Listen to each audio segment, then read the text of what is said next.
Turf Talk with Drew Miller. This episode of Tiger Turf Talk is brought to you by the Toro Company. For over 100 years, the Toro Company has been a leader in innovative solutions for turf maintenance.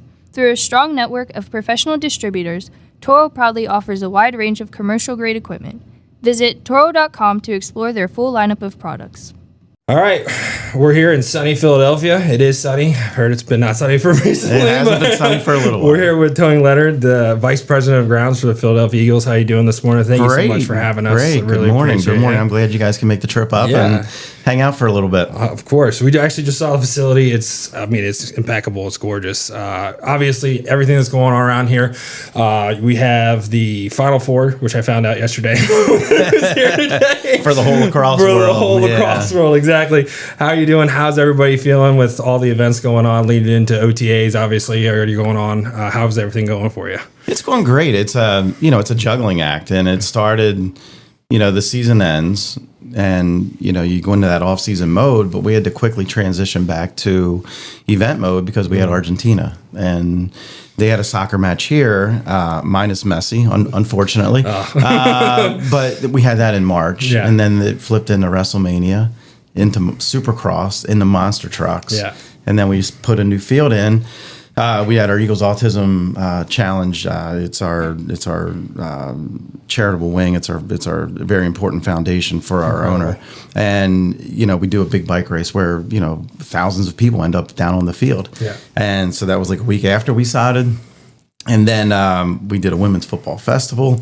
And then that rolls into this weekend's NCAA lacrosse championships. Where we don't know how you guys do we it. just wrapped up with 11 hours of practice yesterday. We have 2 games today, 2 games tomorrow, then a championship game on Monday. With all that being said, we still have our Philadelphia Eagles football team practicing the here home at the team. Forgot there's a football team. Yeah, so we're still juggling this. There's a lot of things in the air, but look, it all goes back to your staff, and I'm fortunate to have a great staff that can pick up and take off running without being told every single little move to make. And they all know. And, they're the biggest resource, the biggest asset that we have here. Now, obviously, when you get into staffs, it comes into hiring the right person, working towards developing that culture in the shop. What has it been like for you? Obviously, we talked to Eddie before, being an intern with you, going somewhere else and coming back as the assistant. What has that been like for you over the years, being able to, build the crew to the point where, again, you trust them wholeheartedly to run everything that you have here, of all of the different events, all the different games and stuff? What has that been like? It's fun. I mean, it's fun. Just like you're a teacher. And you get to train and teach, and there's more than one ways to do this job, 100%, any job in society. And I think it's just fun to show them how we do things. I'm not saying it's right in Kansas City or, at the Jets or in New England or in Baltimore. It may not work there, but it works here. For sure. And, we've been blessed with an organization that allows us to hire interns. And, it's great because you can bring these students in and teach them, and then you end up with a pool of potential candidates after they graduate. And it's good because as other NFL field managers are looking for, people to hire, it's like, hey, they can kind of hit the ground running. So that helps. And so you bring guys in like Eddie, and he was here and then he left. He went to New York, had great field manager up there, Blake, who taught him a lot of things as well. And he comes back, and Sean Mackin was here. He was an intern during COVID, and through that whole thing. So working with him and Chris Weaver, who's on our landscape side, he started out as a part-time worker, game days, comes here and just takes off. We have a mechanic, Josh Riley, who kind of holds all the equipment together for us, and he helps out in every situation we need him, whether it's painting, mowing, or whatever. And then John Farrar is our latest addition. Stumbled on John last year, and John's been a huge asset here as well. So very excited. Yeah. Now, a lot of people in the industry obviously know the internship program is incredible. Whether that's the NFL groundskeepers or go on to a different part of the industry, they're well known.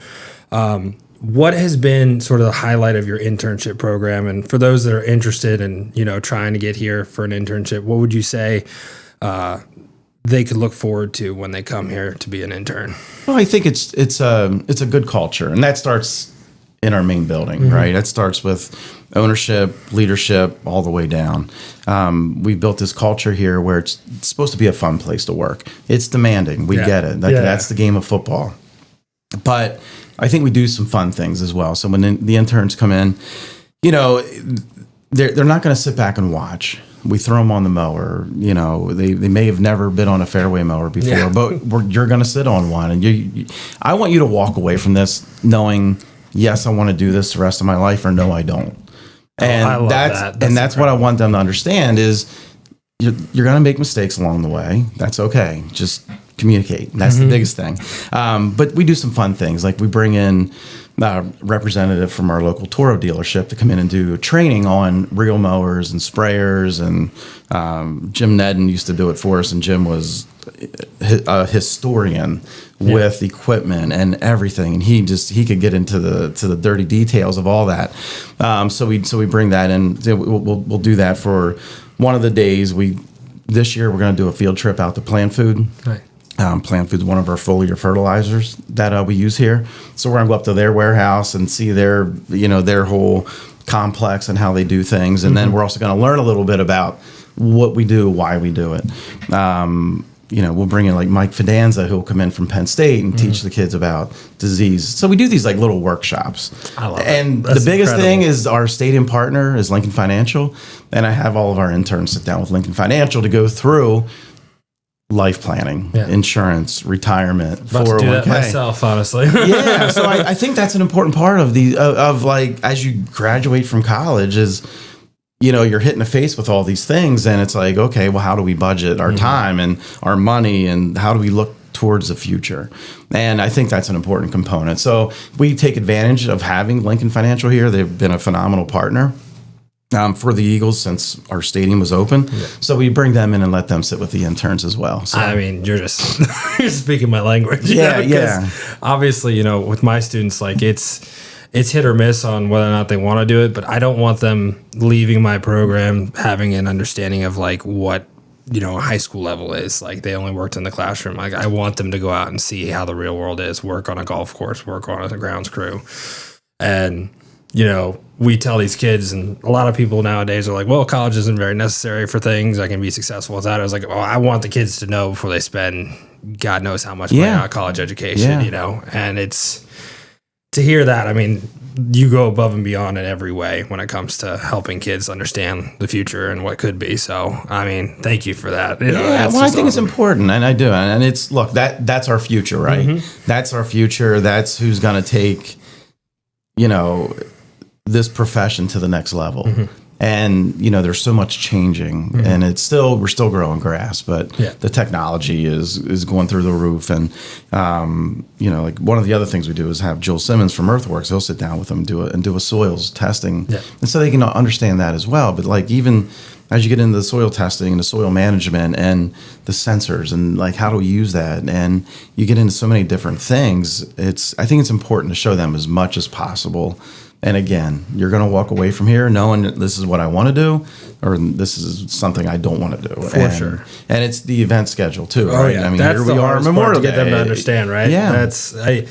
I'm always upfront with them because, like, I'm like, you guys got to understand, like, this is a difficult job. Not in the sense of like it's hard to do, but it will take a lot, and it takes a lot from you.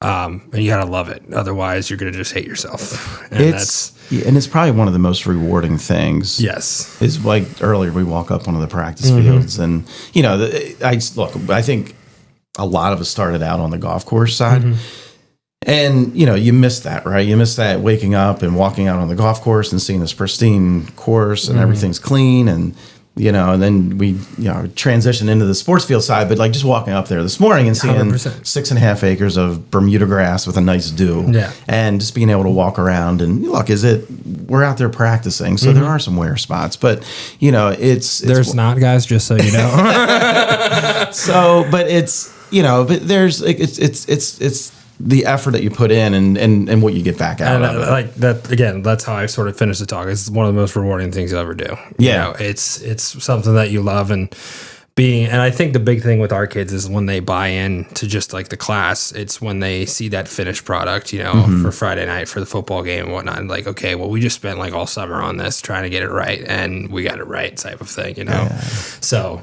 yeah, I mean, it's with everything, obviously it's trying to make sure they understand that and all that. And what I love about what you're saying is understanding sort of the future moving forward when it comes to technology and all that. For you, obviously, there's been so many changes with technology. What are some of the things that you've been able to implement that you really love and have sort of changed the way that you're managing your Bermuda grass? So I think, you know, it's been around for a while, and I'm not saying, Well, no, but I'm saying like as far as like the soil moisture, right? There's been, you know, over the years, there's been different versions or companies of ways of doing it. Sort of like a phase. Yeah. So, I mean, it's like you guys, you know, so I think that's been a big one. There, the moisture meters you bury in the ground, you get your moisture, temperature, and salinity. And then, you know, we've used other ones too with SGL, where we put the pods out in the field. At the stadium, between the heat system and the soil scouts that we have over there, we use the pods here at NovaCare because we don't have anything in ground. Gotcha. And then we use everything, the soil scouts, and then our heat system that gives us the temperature over at the stadium. So we do monitor that. I think we have a job board, you know, task tracker. I think little things like that makes things easier. You know, growth lights and the technology where that whole technology is going. I think when you look at how they can do it, and you know, the automatic turn on and turn offs, and depending on like how much sunlight, it'll be able to calculate that, and without somebody being there physically turning them on and off, and they'll dim down. So I think there's a lot of neat technology there. Sub-air. When we first built the stadium, we had sub-air. It was just a motor and an on-off switch. Yeah, it's definitely different than what it was. And we just revamped it last year, and it's been great. So we have these points where, you know, with the oxygen levels, and we can manipulate the moisture and the oxygen and do things like that. And I think that's neat. I think we're getting into robotic mowers, and you know, there's golf courses now using them to mow their roughs. Very high end golf courses doing this, They're like, you know what, I'll take 7 of those real quick. So I mean, it's like as technology improves, you know, we look at these things, robotic painters, and looking at that, and it's a matter of looking at all of that and seeing what fits in your facility and how does it work, and how does it work for you, how does it make your job easier, is the quality the same? So they're the things that we're always looking at, talking to other teams about it, and you know, I think it's great. I think it's this industry it's exciting for sure. Yeah, that's why I love it. There's just so many different things, and any given day is different, and dealing with different challenges from different areas, whether that's, you know, the human aspect of someone's having a rough time, or if that's, you know, we have some disease that we have to deal with, or whatever it is, you know. But you sort of talked about your task board and everything, a million things going on, you know, walking in with Eddie and talking about, well, what do we want to do for this, this, and this? And I just love hearing that and being a part of that at different facilities and seeing that. For you, when it comes to tasks throughout the day and tasks, maybe it's a weekly thing. I know I think it's a year calendar over there, but when it comes to just sort of time management and everything, what are you focusing on when it comes to the events, as well as, you know, the stakeholders that you're most worried about, the Eagles, obviously, because that's who you're working for, right? What is that like for you, and how has it been able to, you know, benefit the crew as a whole? So I think, you know, here at NovaCare and with the Eagles, it's a very structured, with the coaching staff. That's how they operate. Every single one since, you know, Andy Reid, the Chip Kelly and Doug Peterson, and now with Nick, it's a very structured environment. So, you know, like when you walk in the morning or a week before, like, you know what the practice schedules are going to be. So you know what needs to be done. So it's just a matter of us figuring out like, okay, well, when do we paint? When do we spray? When do we apply granulars? Yeah. So that's what you work around, but you know what the schedule is. So you can at least plan around that. Now, what we can't plan for is weather. So they're the things that Mother we can't. Nature. We love you very much. That's the biggest factor in everything Especially we do. in our area. It's the wind, the never rain. same, right? Exactly. So you're always up against that. But now when you get to the stadium and you get into the event schedules, you do the best to pull as much information out of the people you can. Communication, like you said. Yeah, and it's hard, and it's this department, that department, and that department don't talk to each other, and they talk to you, and you're like, well, they said this and that. No, right. I got you. Yeah. So, but I mean, I think internally as a stadium, the stadium operations, our event operations, our security operations, we all work together, and then we all work together and try to help each other out. And the more we know, the better we are. Yeah. And the more efficient we can be, so we can do a weekend of lacrosse games. When they walk away, they're extremely happy. Yeah. To the point they want to come back. Yeah. We don't want somebody to come into our building and say, "Thank God we're out of here." We want them to at least say, "You know what? That was a great experience. We want to come back." But the communication, and that's a big part of it. So you try and pull as much information, and when you can pull that information out of them, then you know what to do. Are there fires that have to be put out? Absolutely. Yeah. Absolutely. And you kind of know from doing it for so long, you know where those fires are going to be. You can sort of So you try to cut them off. measure Yeah. the temperature of the situation. Like, I know you're going to do it. Yeah, Don't you do it. Yeah, so you know what's going to happen.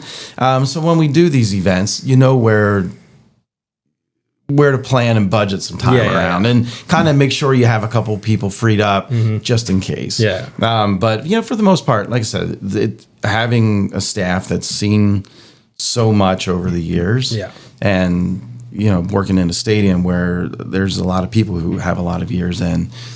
It's at the point now where we can handle anything, and that's great. I mean, and that's exciting. It's exciting for our leadership and our executives to hear, because they know that It's taken care of. it's taken care of. Yeah. They can all enjoy the games and without having to worry about things being done or not being done. Everybody over there does it with their staffs, a very professional way. The Toro company is known for innovation. For example, the Reelmaster 5010H improves performance and productivity. The industry's first and only reel mower with a true hybrid drive system. Save up to 20% on fuel use while also lowering costs and lowering the vehicle's carbon imprint. Visit Toro's website today to learn more about this revolutionary mower and discover the power of sustainable and efficient grounds maintenance. How has it been, being able to develop those relationships with, you obviously over here, you're working probably with coaches and players even. You have your different, groups marketing, all the chaos that I can't keep up with. Yeah. But what has it been like, obviously, developing those relationships and seeing it grow from your time when you first started here to where you are now? I think as, field managers, we're always protective, right? We're always get off the grass. Don't get off the, you can't be out there. No but I think there has to be compromises, right? So I think as an organization, everybody has a goal within their own departments. And we know that we have to facilitate a lot of these events. We can't say no, but look, so they'll come to us and they'll say, hey, look, we want to do X, Y, and Z events. What is capable, when's the best time? And at least we have that with our organization. Most people don't. Yeah. Where they'll come in and they'll say, hey, look, we're going to do this then. I'm like, well, can we shift it to, so the field's going to be in here. So let's do it here. And they're like, okay, that makes sense. We can do that. We have a period this summer where we don't have a lot of events, surprisingly. But, we did so many in the beginning. We're going to do a handful at the end of the summer, but we have a gap in the middle. So I go to our folks in corporate and premium and marketing and say, hey, listen, the field's going to be down. If we have to have contractual obligations, let's get it done here in this window. Yeah. And I think that's important to have those conversations. And with the people that book the events, it's a conversation. I would love to keep grass in our stadium all year round, but I do know that that's not the economic way it's a business. Our building runs. Like our organization, we do the events to make money, and that's what we do, and that's what every NFL stadium pretty much does. And so with that being said, it's like, how do we do that? How do we facilitate for these people to come in? The concert people, when they come in, you try to develop a good relationship with them. Look, they want to get in and they want to get out they don't want to be slowed down, or so working with them, over the years, it's you just learn to work with them, and you try not to work against people, and I think it's healthier. Look, there's sometimes some people are just going to do stupid things, and it's going to happen, but you learn from it, you move on, and you plan for it the next time. But I think that's the biggest thing, is managing those relationships, even with coaches. I think that's the big thing, is to work with them, and so they understand, like, look, there's a team that takes care of this field. Yeah. And that's their goal. So, there's 6.5 acres up there. If you want to beat up 500 square feet or 1,000 square feet, that's not going to help anybody. So, you spread out, you do things like that. You talk to them like, hey, move 5 yards over, or move to the other corner of the field. It's not a big deal. When we get to the stadium, it's a different story.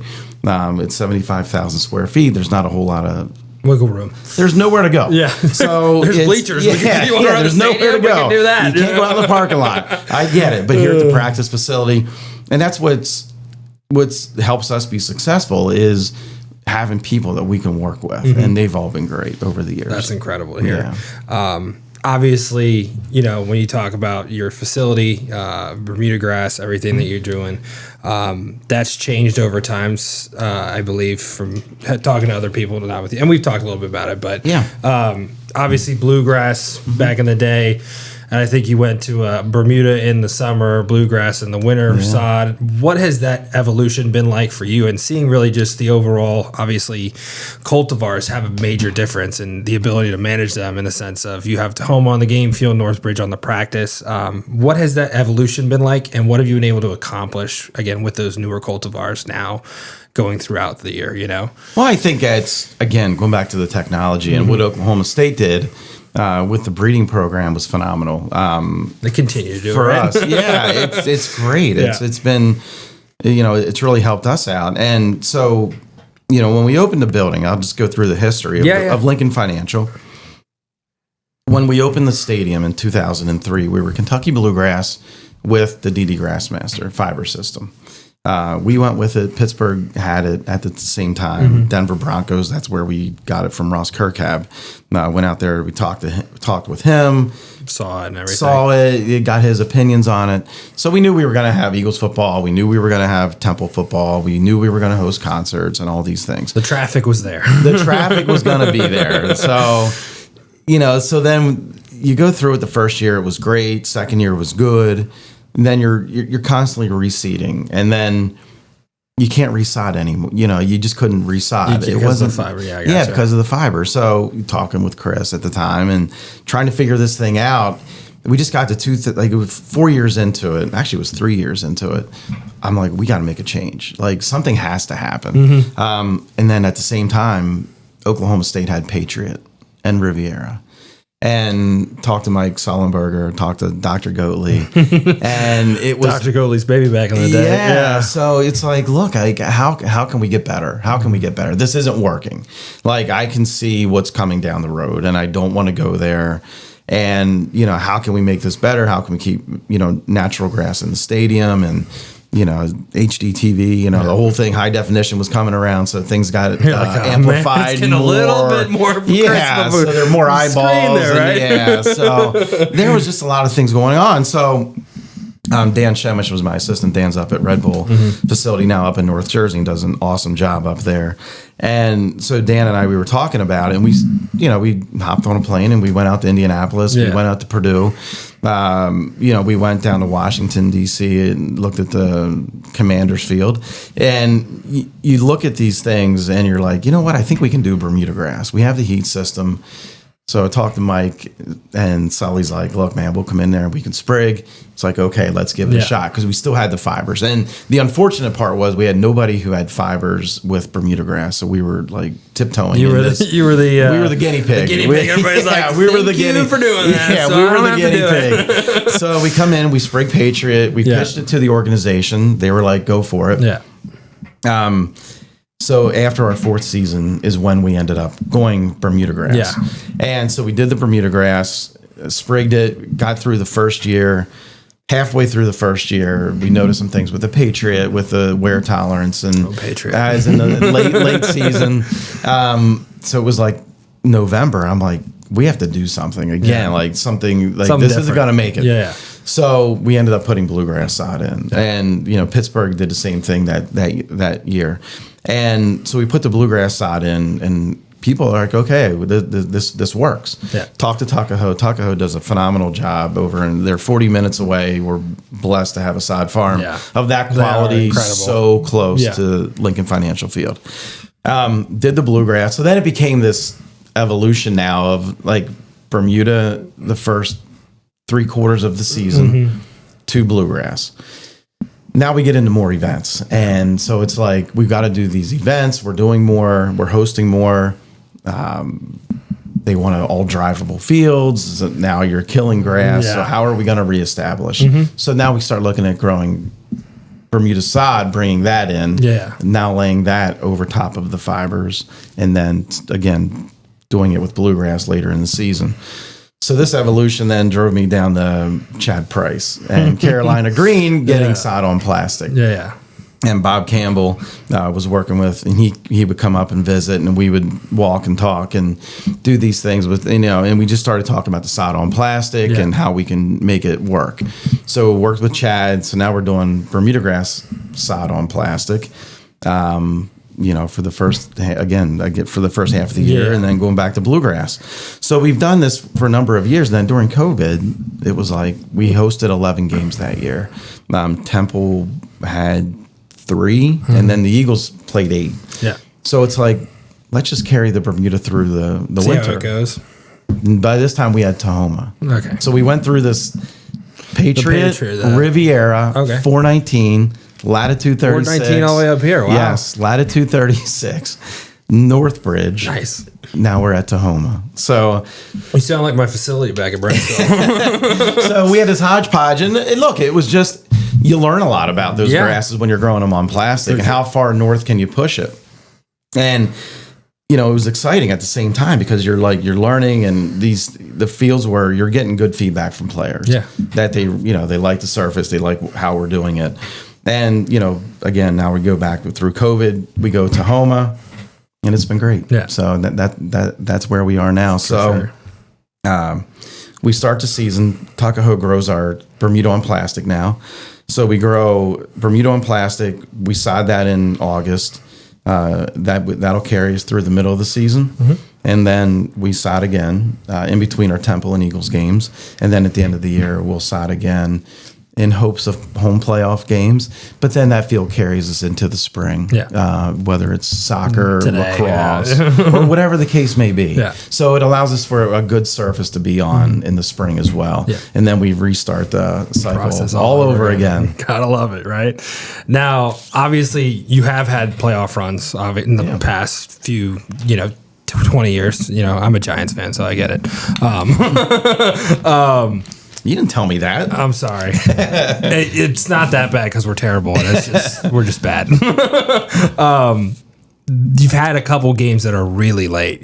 We talked, I think it was the game before the Super Bowl. Am I wrong in saying that? It was you and Travis were hosting. That was the conference championship. You guys were like -5 degrees or something like that. What do you do like now going into the season, starting off, getting everything ready to make sure that you have that product that you guys did, which was phenomenal, like out of this world, like everyone's like, this is impossible, to have that product at that late of the season where again, your guys' goals are obviously you're playing the same way, first game to Super Bowl, what are you working on to ensure that you have that? Whether that's seating, whether that's other things, culturally speaking now that maybe have an influence later on, but what is it that you're really focusing on culturally to ensure that you have that product for that game, So it's really, it goes that relationship with the sod farm. And again, looking at the schedule, and we talked about that a little bit.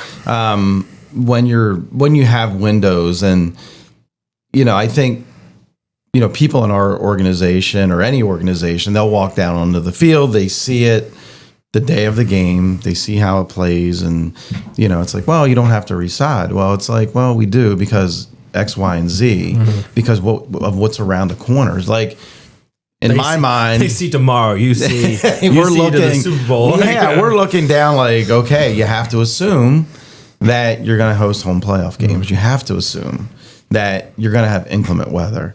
You have to assume these things. So how do you protect yourself? And how do you provide an insurance policy that you're going to have a good field going in through, or it could potentially be 5 straight games. Yeah.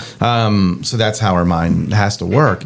So you work with the sod farm, and we've, again, such a good relationship with them, and it's so close where we can go visit, and you work on things, and it's trial and error, and it's unfortunate because of I think a lot of our fields, whether you're in like high profile college or high, NFL, sometimes we are guinea pigs, and there's nobody really looking at the extremes that we put our stadiums under with the event load, the weather. Talking to Travis all the time size about of the players. The size of the players. It's enormous wearing these cleats and the way they move, and it's crazy the expectation level. But we're all able to provide that footing and that stability and that quality of sod. But as you get in, like you said, you learn things. And, before we talked about hey, sod on plastic for 18 months would be great. But then you learn it's, you build up a lot of organics. It's thick. It may not last as long. So now we're on a rotation where, for example, the sod that we put in August was sodded last year on plastic. Yeah. And so it almost has 12 months to grow in. The sod that we use for October and through December, we're going to sod this year. And then we overseed. I worked with Tuckahoe again. What are those windows, right? Yeah. So we look at, I'm like, how about you just overseed the same time that you guys overseed your bluegrass farms and those fields out there. And late August, early September, that's when we start doing that, which again, it falls into the Bermuda grass overseeding window, but let's get a jump on it. And we add a little bit of bluegrass, we add a little bit of rye. So really by the time we get it, it's predominantly cool season grass, but the base of that Bermuda in there. It's the footing. Yeah, and that's where the players play. That's where all the action's going to happen, and that's what we try to build that up. Bluegrass for those pixels, Exactly. The bluegrass is a gorgeous product. That's what we have today. It's a blue rye field overseeded Tahoma. Gotcha. So that's awesome.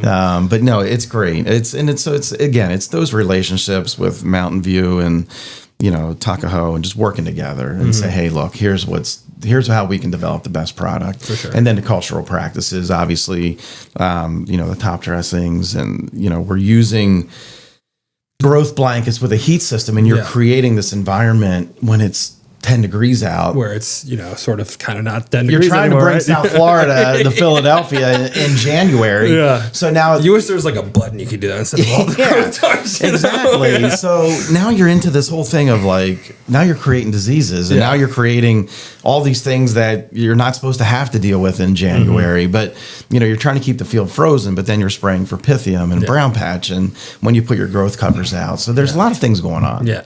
I'm waiting for someone to steal my idea. I think the stadium in Madrid, the one that Barnabao, I think it's where the drops on the ground. We need that on the sidelines of every NFL field, for one on one side for growth tarps, one on the other for field covers. It comes out, you press the button, it goes across the other side and puts it down. We talk about it all the time. Like here. Somebody, rain delay, tarp go across. I think if somebody can come up with that, you're going to be a billionaire. So one of the things with Eddie. Always thinking, and he's always coming up with ideas, and he's that guy that's just always looking for new ways and ways to make things easier. And that's one of the things that we talk about is how in the heck can you make this easier? Because look, it's a challenge, and it takes time. It takes time, and it's wind, and it's the manpower, and again, that's where having a great staff and knowing what to do is phenomenal, and they all get it, they all understand. We go through a process where growth blankets usually stay down 2 to 3 days max. And then we pull them off, we mow, we spray. So it's just, they never sit down any longer than that. So we're always up and down with them, and we'll put them right back down again after. But we just try to keep it it's the grass somewhat acclimated to like, I don't want to have it covered up off and then 10 degrees. Yeah, exactly. So we try to acclimate. You didn't want what happened to Travis with his weather extremes are brutal, and we talk about it. And I'll never forget Andre Bruce's was there before Travis, and Andre would always say, is like the weather extremes in Kansas City, and you look at it and you're like, what's he talking about? And you look at it and you can get Texas or Canada really any quick, given day, really quick. Yeah. And so God bless Travis, he does an awesome job out there. You knew it was bad when Andy Reid's mustache was like had icicles coming off. I was like, what in the world is going on? He has some, I mean, and we don't get that here. It's, we don't, again, knock on wood. We haven't had snow here for a game since 2013. It's wild, and isn't it? And it's like you go back and there again you plan and you work as an organization. And you're ready for it, right? We meet about it. Like we started in August, started having snow removal meetings. Hopefully you never have to do it because it's not the easiest thing in the world because we don't do it often. Like Buffalo and Aaron and what they deal with, that's a whole different story. Yeah, they're a little prepared for it. Yeah, exactly. They get 75 inches every 2 months. Yeah, it seems that way. But he had a heck of a last couple of years. And, they're going to go to, they're going to have grass, stadium, and look, they'll do a great job. Yeah, they'll do a great job. Hopefully the facility covers the snow part of it. Hopefully they can engineer that, right? When it comes to all these challenges, what are some of those things that you really look forward to when it comes to a challenge? Because I feel like sports field managers obviously have that love-hate relationship, but it's really like you look forward to some challenges sometimes. Like you have an event or something, and you're like, we could really do this right and come out of it and have a game ready the next day, type of thing. Is there anything you look forward to that might be a challenge and seen by a lot of other people? So, it's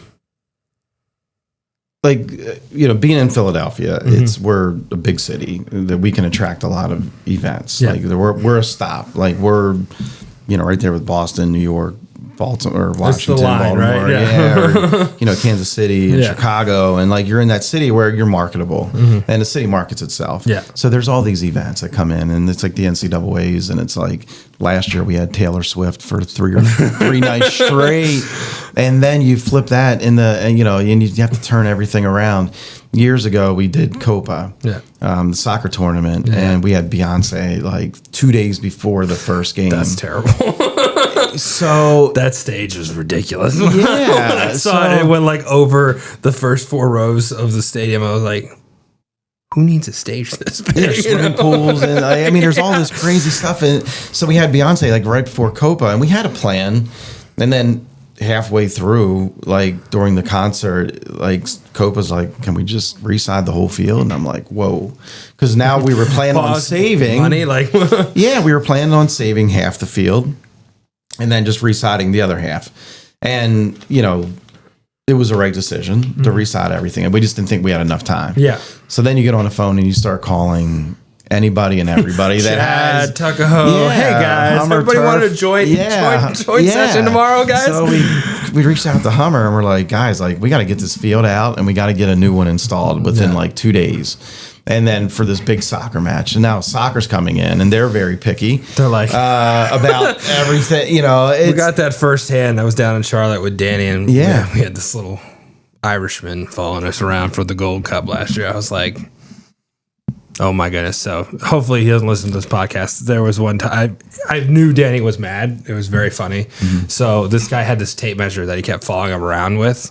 So I took the tape measure and I put it up on the stands. So he couldn't reach it. And then that's funny. He's just walking around, and I was like, I'm just going to put it back down now. I was like, it's right there, buddy. Like, what are you doing? And that's like, I might have been an asshole, but it was really, really funny. But that's like the hardest thing is, I mean, we do these, like, Danny does a great job down in Carolina, and he's very professional about everything he does.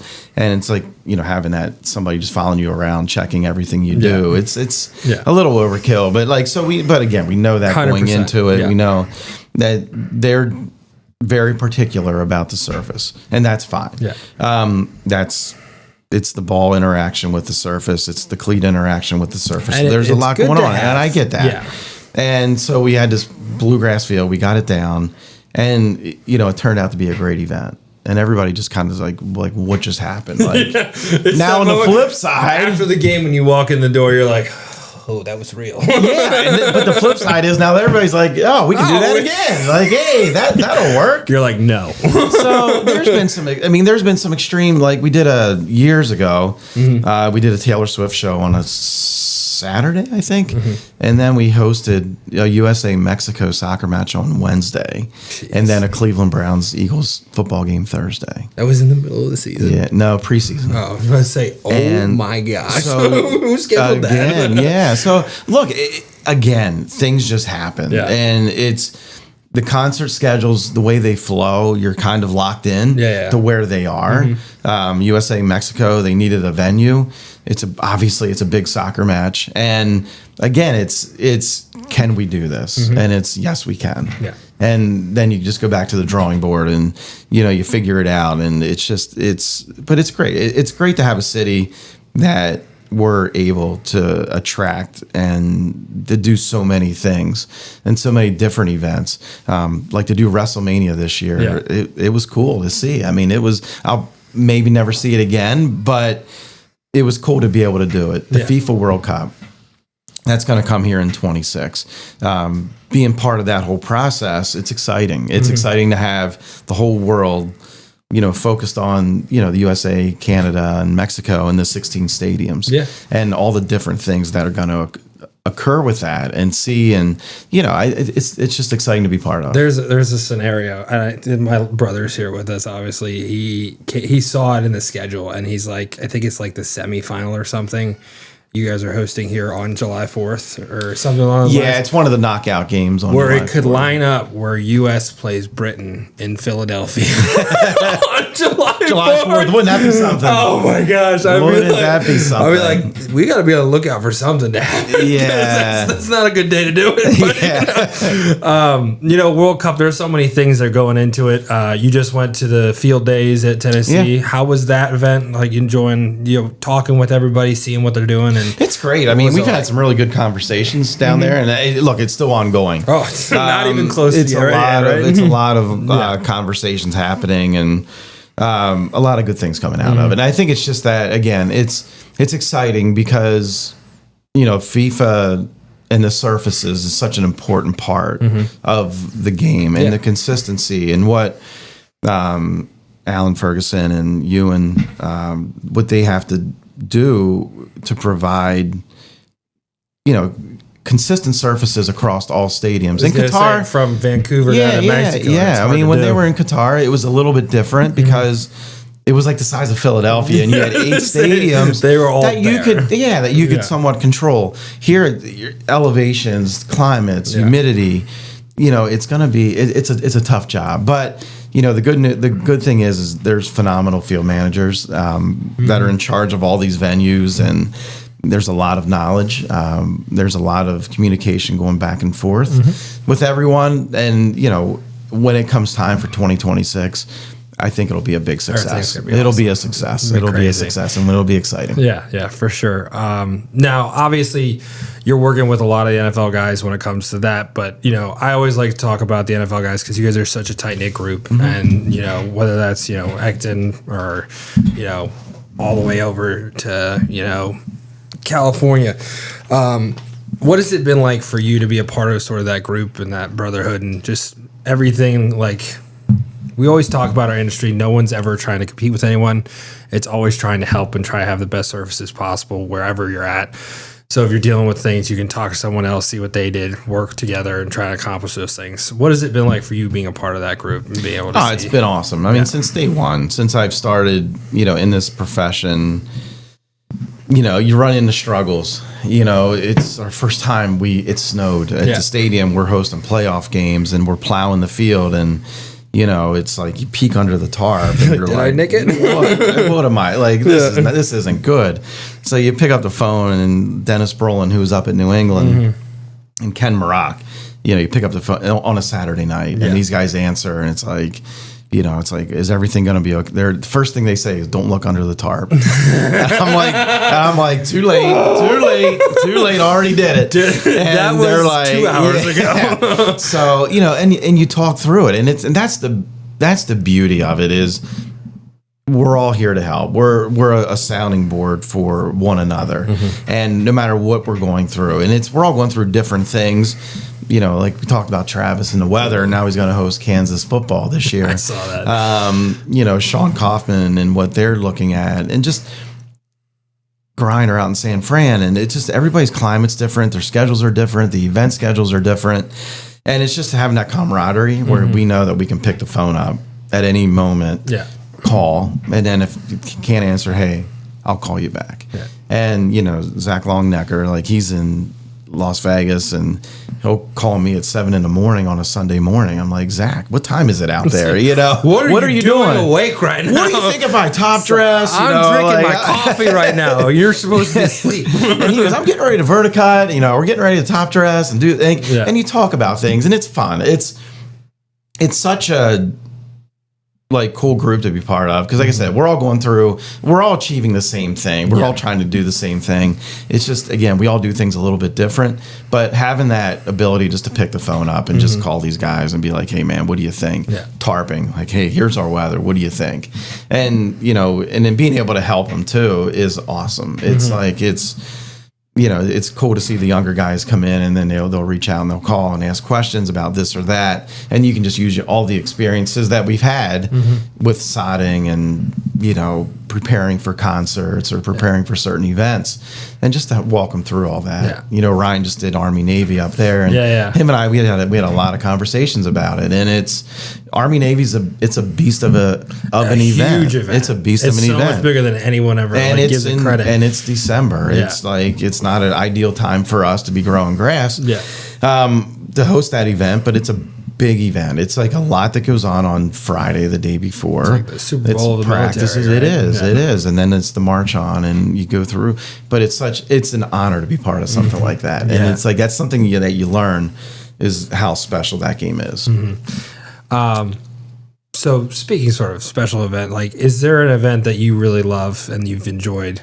So pretty much what's been your favorite event when it comes to, you know, the stadium for you guys? Like, I mean, I think first and foremost, it's always the Eagles games, right? I mean, I think the Eagles games. I love that, because people would be like, you know, there was this concert one time. But But I think it's always kickoff, right? Yeah. It's always this magical moment where, you know, the ball's kicked off, the TVs, you know, the cameras hit the field, and people tune in and they'll text, hey, field looks great, and Eddie's getting text, and Sean, and all the guys are, you know, I that's the coolest part, and just seeing the athletes, you know, perform. That's part of the scariest things about our job is that like our work is out there. They're down there. What happened? Your work is out there for everybody to see. Like, you make a mistake, everybody's going to see it. There's no hiding it. Yeah. And so, you know, I think it's where we all work together, but that's what's cool about it. It's like, it's just the teamwork and preparing that field for 3-4 days before and getting it put out there for the whole world to see. Yeah. And then you get into the fun stuff, like the Army Navy game was cool to see. And, you know, you do these one-offs like WrestleMania was just a spectacle that you'll never maybe see again. So I think, so like stuff like that. Concerts are always fun to do. The NCAA lacrosse, because my son plays lacrosse. I mean, he enjoys it. That's great. It's always a good one to be part of. Now, continuing with favorites, what's your favorite part of the job? You know, just overall, you know, there's so many different things that come with the job. You know, we talk about managing people, managing grass, managing all these things, but there are things that drive us. What's maybe that thing that drives you to continue, like, I mean, the greatness when it comes to managing a field? Right. It's very evident to all of us. So. Yeah. So I think it's just, it's working with the people. It's like probably the most exciting part is, again, working with the staff that we have here each and every day. And then, you know, the people in the building and working with the coaches, and, you know, you learn not just what they're doing like at that moment, but you learn about them as people. And I think that's fun, just working with everybody. But, you know, it's the favorite. I mean, it's, you know, taking like the side that we put in at the stadium and then just transforming it. Like, you get it now. And again, Taco does a great job.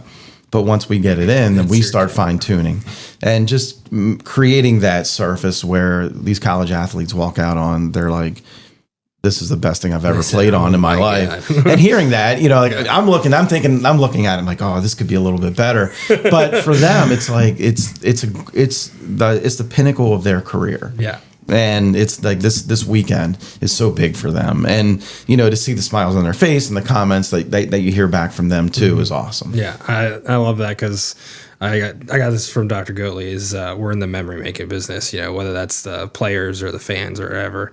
That surface is where the memories are made. So yeah, absolutely. And he's 100% right. I mean, it's, you know, you're getting these kids or, you know, the people, I mean, it could be a tour. Mm-hmm. And that where somebody walks out and they see the field and they see us doing something, or, you know, for them just to be there, like that could be the highlight of that kid's year. Yeah. And we just did a tour for a school every 2 years. Souderton Elementary School. They bring students down, so they're in first, second, and third graders. They actually learn about soils. That's awesome. So that's why they come in and we give them a tour. And I met a couple of the folks there, and we've stayed, I mean, in touch ever since I've been here. Mm-hmm. And, you know, the one guy, Steve, that we deal with a lot, with that group, his son's actually a kicker now and for a college out in the Midwest. And he was on one of those tours. Really? So, you know, he goes, look, it's kind of like going full circle a little bit. Yeah. And, you know, these kids are like, you let them run around the field. I have their attention for about 10, 15 minutes. And I take a group, Eddie takes a group, and Sean takes a group. Yeah. And you have their attention for about 10 minutes. And that's impressive, honestly, nowadays. Yeah, and it's like, okay. And so I get Swoop to come out. So I'm like, Swoop, I need you. Hey, buddy. I need you out here. Yeah. So he comes out, and he runs around with the kids. And then we go through a tour of the locker room. Yeah. But here the kids are like, this is the best field trip I was ever on. Yeah. And the parents even say the same thing. So it's a highlight for them too. So you're right. It's about making memories. It's about, you know, you create these bonds, and I think that's what's cool about it. Yeah, I forget the kid's name. I'm gonna feel like an ass. But so there was a family that emailed me / called me about coming down. They live in New Jersey at the time to maybe move to Northern Virginia to be a part of the program. And I think it was 2 years ago now. They didn't end up coming. They stayed in New Jersey, but they came and visited with you. Mm-hmm. Colin, maybe? Yes. Do you know what I'm talking about? Yes. So he somehow they found my program, and they were like, hey, there's a chance. And I was like, well, you know, if you reach out to, you know, I think they said they're like South Jersey. So I was like, reach out to Tony Leonard and whatnot. And she texted me like 2 years after they had come down. She's like, he didn't move. We were about to graduate, you know, high school, and he's super excited about trying to pursue something like that. But that was after he came here and talked to you guys. So I thought that was just like the coolest thing. And that's like one of the things, like growing up, I grew up small town, McSherrystown, PA, which is like out close to like Hanover, PA, Gettysburg area. And I never knew of this major. Like I didn't know there was a profession. I played football and baseball and basketball. And my freshman year, I went to college, played a year of football, got hurt. I was like, you know, I need to do something. Yeah. I was a criminal justice major with a minor in accounting. And my neighbor at King's College, his brother went to Penn State for turf grass science. And I was like, what is that? And I'm like, talk to me. And so then I talked to him, and I'm like, I never knew this even existed. So then I transferred to Penn State, and then got into the turf grass science program, started looking, and I started in golf courses, and then quickly transitioned, called Vince Paterozzi at the Baltimore Ravens. And then Vince let me come down and work with them for a year or two, and then Bob Hudzik and the Beaver Stadium staff up at Penn State worked with them, and you just develop this love of the industry, not just what you do, but the people. For sure. Oh, that's the key. people and what you get to do every day. And that's where it started, like this whole, you know, when the lights turn on, and it's like growing up as a Penn State, like that was my pro team. Yeah. I mean, that's who I rooted for on the weekends. And you know, and it was exciting. So then that's where this whole love thing came in with this industry, and you know, one thing led to another, and then in 97, 98, got introduced here to the Eagles, and then full time since 2000. But it's having those conversations with kids in high school, to let them know, like, look, this is possible. Yeah, and there's an industry out here, and you know, there's such an importance on natural grass surfaces now that, you know, we're expanding. They're becoming more and more important. And I think the quality has gone up. So it's been great to have those conversations and then let these guys, again, it's either I want you to come in and we'll talk, we'll go through it and then see if this is something you would want to do. Yeah. And then it's getting on the phone with the folks at Penn State or Rutgers or Del Val and being like, hey, look, there's a kid that's interested. Yeah. And so we have John Ferraro on our staff right now.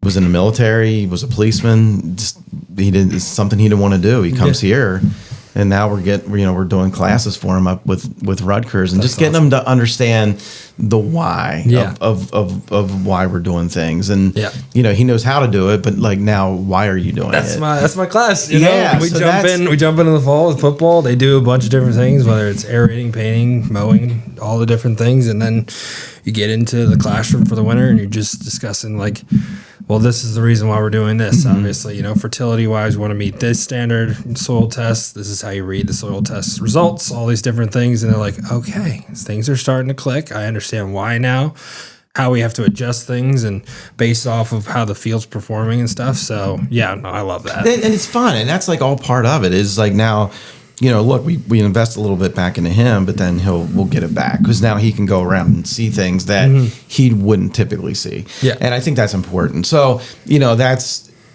I love it when people pick up the phone. We have a couple kids from our high school where I live that have gone on to turf grass science programs, and it's exciting. Yeah. And we help out with the youth football team in their field so they can help go out and help maintain it. And again, it's understanding all those whys. So those are all the things that, you keep hitting on the head on everything, just being an advocate in the community is something that, the impact will be so much bigger than what, is being put into it. You know what I mean? I think I always talk about how all it takes is a moment, you have a kid on that field trip and they, from that moment on, from first grade, they're like, this is what I'm doing. Everything I'm doing is going towards that so I can get back on that field type of thing, So I'm so grateful for everything that you do for that because I wouldn't say not a lot of sports field managers, but people get caught up in the job and they're working towards obviously their own successes and their crew successes, but being able to reach out, I always talk about athletic directors are a huge advocate for our industry because they're all sports field managers. They might not know it. Yeah, they are. They all are sports field managers, Yeah. And, someone like you, they're talking on the phone about, well, hey, this is what's going on. And then, once they get the field where they want it to be and other things, like they'll be talking with, whether that's guidance counselors in the school or parents. They'll talk about, well, I'm friends with the groundskeeper of the Eagles. No big deal. Say maybe you want to go work for them this summer or something, like do a summer internship or walk around, things like that where, they're talking about it and they know that there's an industry out there because it's not just you show up at the game, so... Baseball season is upon us. Toro's Field Pro 6040 was created with ball fields in mind. The Field Pro's multi-tool system allows 4 tools to be carried at once, significantly reducing the time required preparing infields. Scarifying, grading, and dragging can now be completed in a single pass, saving you time and effort. Visit Toro's website today to learn more about the Field Pro's 6040. That's what's cool about it. That's what's, there was a young kid in our town, Andrew Sheldon, and, Andrew, his parents had a small business in our town, and, he was going to a community college and just didn't know what he wanted to do and thought, hey, look, turf grass science might be something I might want to do. And he ends up at,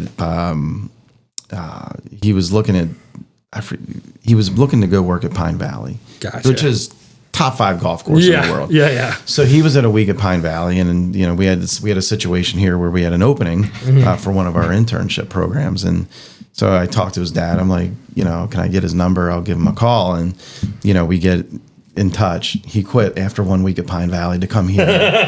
And he spent 2 summers here with us. That's awesome. And then he goes to Penn State. So we talked to him about Penn State. Now he's up at Penn State, and he's working for the Steelers and Thomas Goyne out there this summer. That's awesome. And he'll go back to he's on the Beaver Stadium grounds crew up there. So I'm hoping to steal him back next year. So they're doing a big, huge renovation. Major renovation. What the heck? I saw that. I was like, so we've gone up twice with our kids up to Penn State. Both times, I think one time they had the Top Golf thing, so we didn't get in the stadium. The other time they were doing renovations. But we saw the facade, and that picture of it was like, whoa. So Pat Kraft is he's their AD. So Pat used to be at Temple. Gotcha. And so you know. So him I well. know Pat, Yeah. and he still talks to people in the organization about like the things that we do for an Eagles game, just to heighten and just elevate that game day experience. Whether it's clubs, I mean, the whiteout's pretty crazy. So. Yeah, it's like the tunnel clubs. Yeah, it's on-field seating, and now it's part of this. And there's been a little chitter chatter for a while now about Beaver Stadium, about expanding, or do they build a new stadium and things like that. So Pat in the team up there, that seems like that's what they're going to expand some concourses and bring the stadium whole glass front. Bring the stadium up to the 21st century. Yeah, no, it's pretty crazy. It's a fine old stadium. Penn State, and we can get into a little bit. The program there are so many different, incredible people. What was that experience like for you, and how has that sort of shaped who you are as a groundskeeper? It's great. I mean, when I was up there, Andy McNitt was doing his, he was going for his PhD. Yeah. He was just getting he was working on his PhD.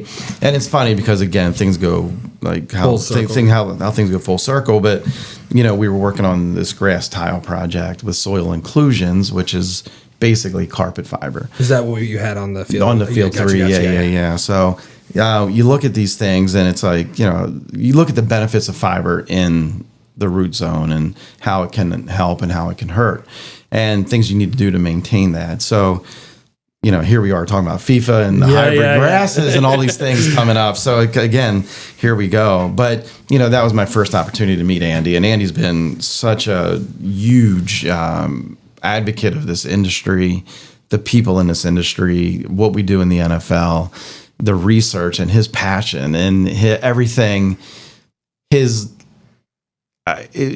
logical way of he makes you take a step back and just look at it. I love that because I've never said that before, but like just a few times that we've had like serious conversations like about things, like very true. Sorry, but like you take a step back and you're like, and you see it from a different perspective, and he just has a way of doing that for you that you're like, got it. I understand. So we still have this friendship. To this day. Yeah. And just the people at Penn State, obviously, the Turf Club, and being able to go back and speak to the students. And, I wouldn't be here today if it wasn't for Penn State. And, it's all the universities out there have done such a good job. But, I'm biased. I think Penn State does the best job. I'm a Hokie grad. It's funny. My students and I, when we went, I was like, what is going on? I was like in total shock about everything, like the research center, the classroom space. Yeah. It's unbelievable. And I'm a Hokie through and through, but I was like, dang, this is really, really nice. So it's a really cool complex. And, again, you can pick the phone up, and again, anybody up there is willing to help.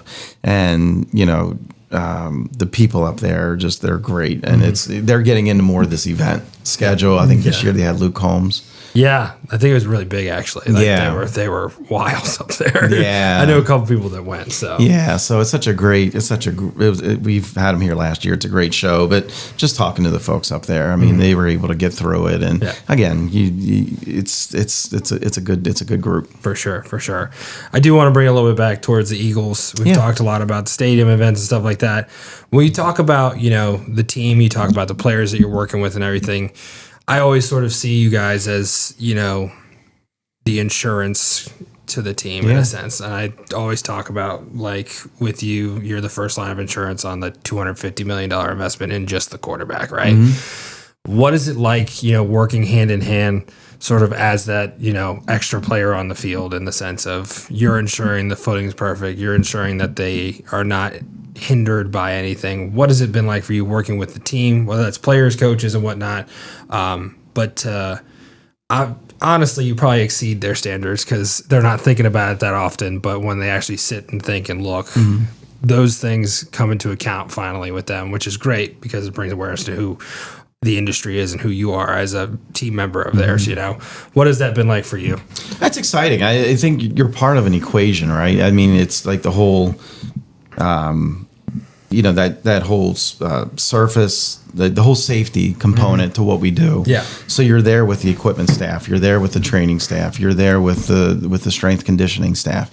So you're part of that equation. And the great thing is we've been included in on that group. And when we look at injuries and things like that, look, it's a violent game. It's a fast game. The guys are bigger, stronger, faster. They train harder. And so things are just going to happen. Yeah. But how can we prevent it, or how can we understand it more? Yeah. So, being part of that conversation and talking about the technology and now, the testing we do. Yes, and I was the going to ask you about harness. testing next. Yeah. So, that's developing as we speak. And so it's neat to see where that's all going. I know there's a couple different devices and companies out there and some universities doing some research on traction testing and how we do that, and it's exciting to be part of that conversation. But I think the biggest thing for us is just getting feedback from players. The players are the end user, so for us, you want them to be comfortable. You want them to be not thinking about the field and how it's going to, you want them to just, it's an afterthought for them. I don't want them to have that on their mind after practice, played great type of thing. Yeah. So it's so you find a couple different players that you can talk to that'll give you some good feedback. Whether it can be on our game field, it can be on our practice field, it can be in our indoor. We just replaced our turf, and every time players would go down there, I would follow them in and be like, "Hey, look, what do you think?" Yeah. And some of them they'll be like, "It's fine." Yeah, it's fine. Sometimes it's just a 2 question. And sometimes it turns into a half-hour conversation. Yeah. And Zach Ertz was always a really, really good one, and he would give you honest criticism and honest feedback, I should say, and good or bad, but you learned, and I think that's the important part.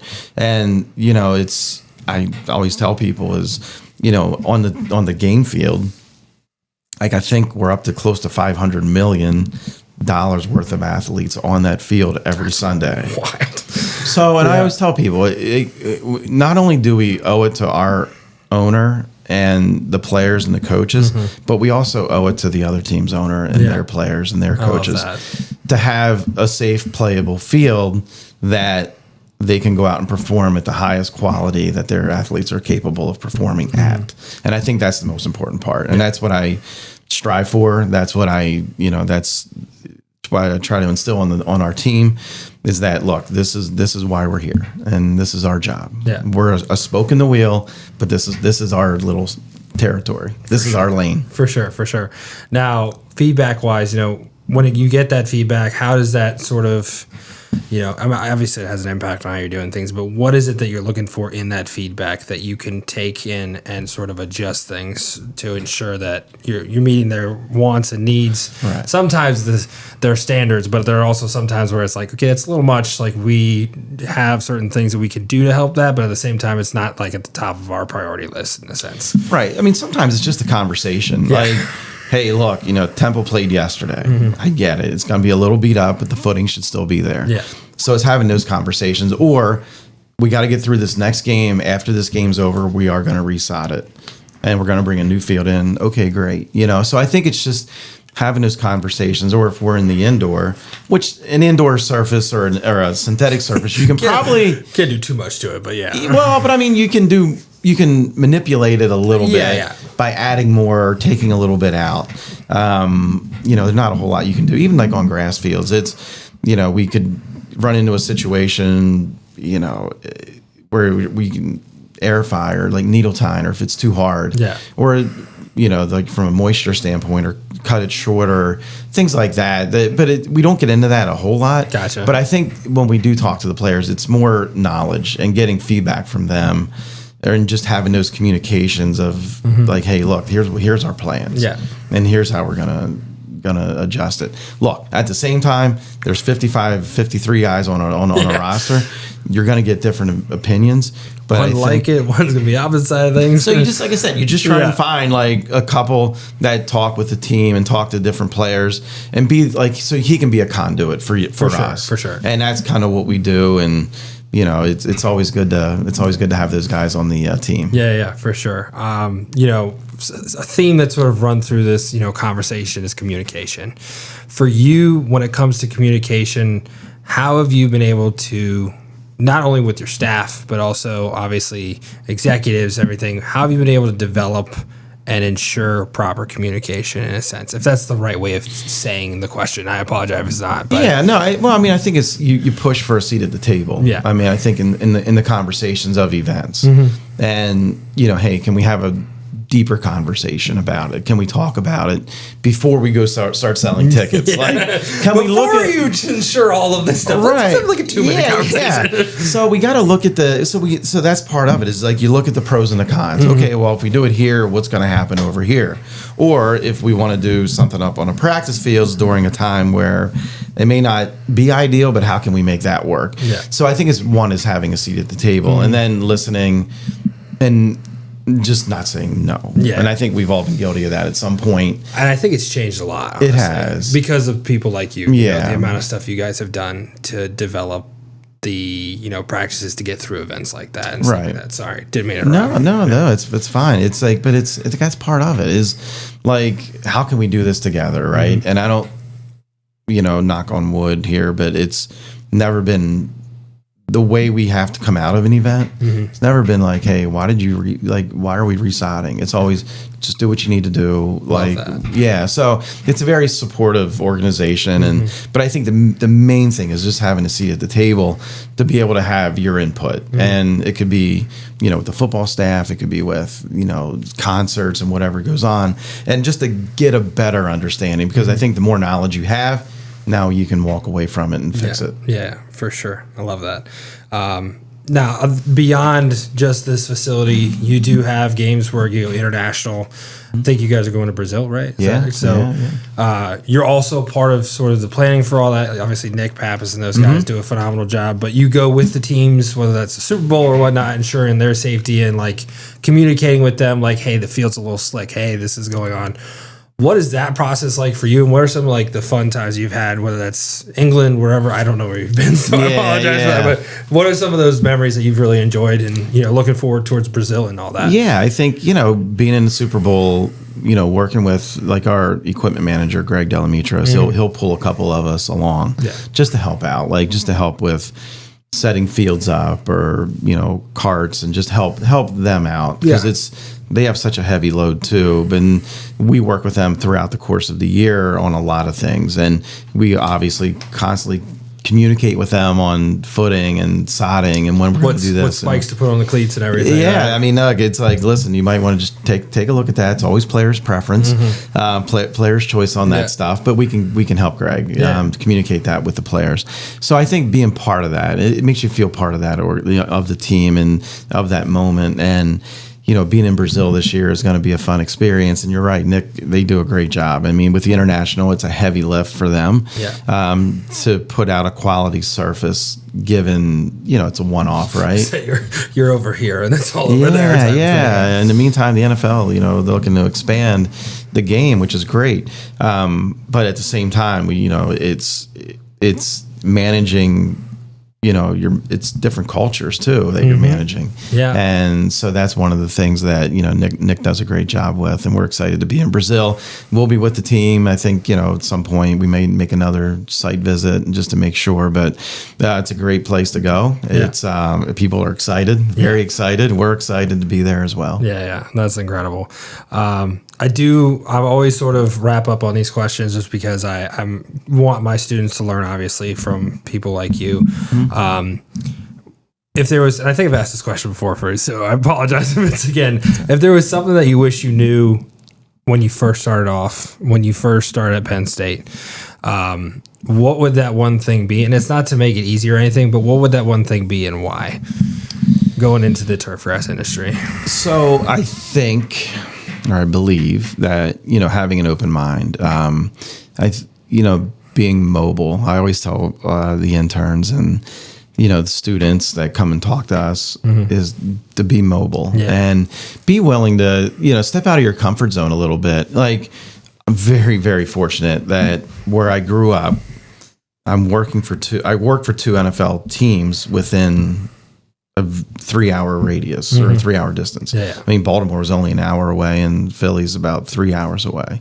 But we've had assistants here from the Midwest who are willing to move out here.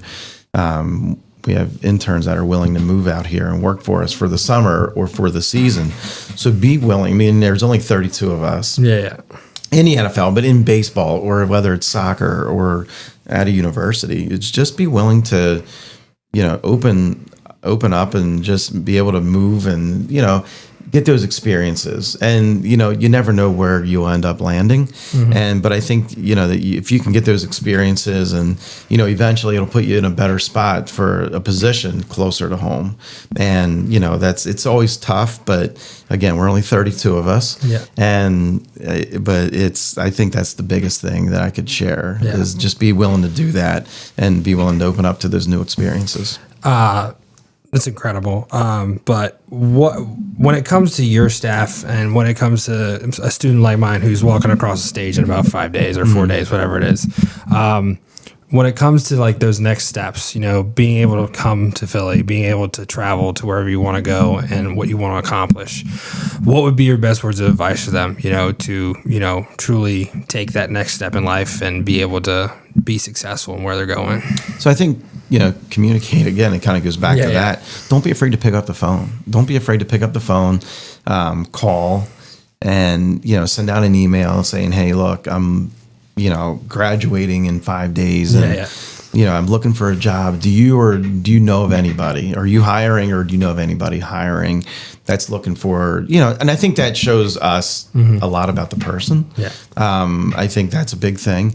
But I also think it's such an easy way to do it. And, people go to job boards and you look at job boards and they're very helpful. Don't get me wrong. Yeah. But sometimes just picking up the phone and making that personal connection goes a long way. Yeah. That's how I found myself in Pittsburgh. Chris called me. I was like, who are you? It's like, what's going on? Yeah. But no, I want to thank you so much. This has been phenomenal for having us out. It's been incredible. And I really appreciate the conversation. Yeah, absolutely. Thanks for coming. Yeah, appreciate it. Thanks so much. All right.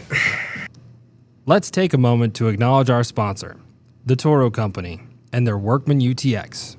The Workman UTX is tough and dependable with the highest payload in its class, rugged design, powerful performance, and unmatched versatility. It gets the job done without compromise. Visit Toro's website to learn more.